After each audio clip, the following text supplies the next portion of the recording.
New to Anime Rangers X and not sure what to do? Well, don't worry because you came to the right place. Today I'm going to be showing you the true beginner's guide on Anime Rangers X, how to become overpowered in probably a day. You probably don't need more than a day to do all this. The game moves pretty quickly now, so without further ado, let's get into it. Alright, so last time I did one of these, it was a little outdated, and yeah, I did it on my other account, but I thought I'd just show you on my main account because it's not really going to matter either way. So the first thing you want to do really in any game whenever you start off is to type in the codes. However, I do believe you have to be level 5 to type in the codes. And yes, you do have to be level 5.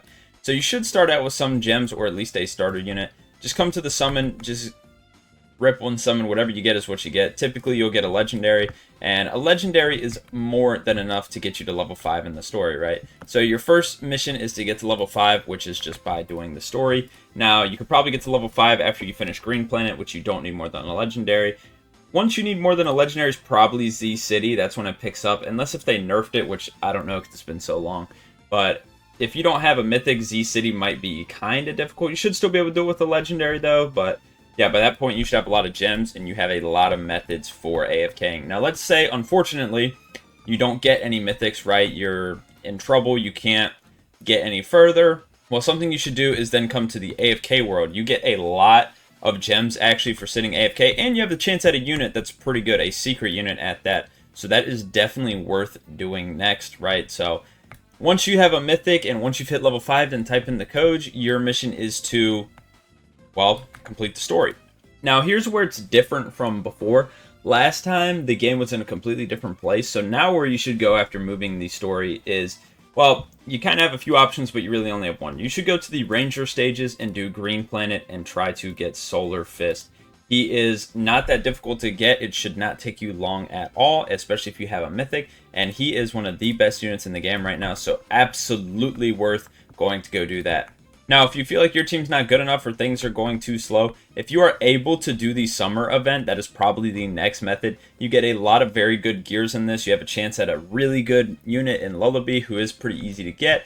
And as well, you have a chance at all the summer units, which are good for starters. And then, of course, Pride and Yuta being very, very good later on in the game. So that is definitely the next step, is to doing the summer event and getting those units, especially because they are limited. They may be going away soon or next update. So if you're watching this now, I'd hurry up and go get them. And now we get to the part where it's a little bit your choice. So now that you have Gogeta, now that you have some of the summer units, you have a pretty good team that can handle mostly everything, right? So now here's where things get difficult. You can go play other stuff like do the RC exchange and get Etta, which is very good as well. You can get a lot of those units too. As well as you could go do something like the boss rush and get Shinji as well, or Evo Ichigo if you got him in the store or from summoning, right? You could go do Infinity Castle to go get Gyutaro, or you could try to do the dungeon to try to get Kirito.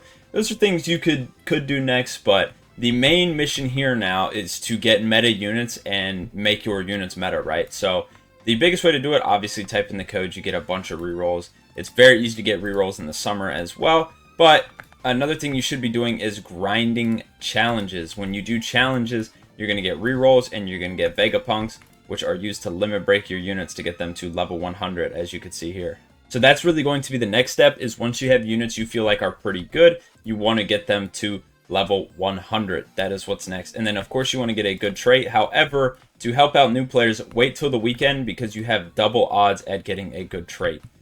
The two really only usable traits in the game, at least in my opinion, are going to be Duplicator and Sovereign. Capitalist can have some use, but Duplicator and Sovereign are the only two you'll ever really need. Here's where you'll limit break your units. And then you also have Souls here. This is something that is also more of an end game thing. But of course, once you get those meta units, once you do the challenges, once you get their stats up and everything, now you're getting into the end game at this point. And here's where more of a substantial order will come into play. This is where you start grinding for the new units, right? Like where you start doing new portals and things like that. Now that is very useful as well. But the real thing that you're going to be doing that is going to be difficult is grinding for souls, which can be very hard to get. And a lot of them are luck-based and very low odds. Like, for example, this soul. And another thing you're going to be doing is the boss event. The boss event is fairly difficult. This is how you get Gogeta. So you're going to be trying to get Gogeta as well. Not only that, you should be going for all the Dragon Balls so you can get Omega Shenron. And then once you have all of those, you're pretty close to becoming overpowered. The last and final step is to be able to complete the rifts. The rifts are very, very difficult. So once you can complete the rifts, that's kind of where you go from here.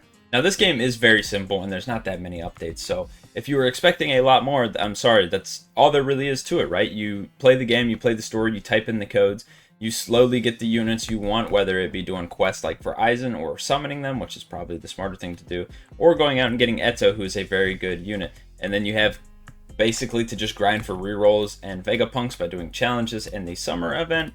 And then once you're done with that, then it's time to decide, all right, which units do I want to get up? Which units do I think I need? Which units do I think will help me? Which you can find all those out by watching my tier list posted on my channel. And then after that, it's just seeing if you can do all the meta things. Can you go get Gogeta? Can you do the rifts? How far can you make it in the dungeons? That's pretty much the next step. It's pretty much a 3-step play. You start off with the beginner steps, and then you move on to the intermediate / leveling units up section, and then you become meta pretty quickly. It's not that difficult. So yeah, that's my beginner guide. If you enjoyed this video, please don't forget to leave a like and subscribe. You can always unsubscribe if you don't enjoy the content as well as I have my Discord in the description. Once we hit 50 members, we will be doing a viewer-based video. And I have my Twitch and second channel in the description as well if you want to see and hear more of me. With that being said, thank you. Hope you had an amazing day.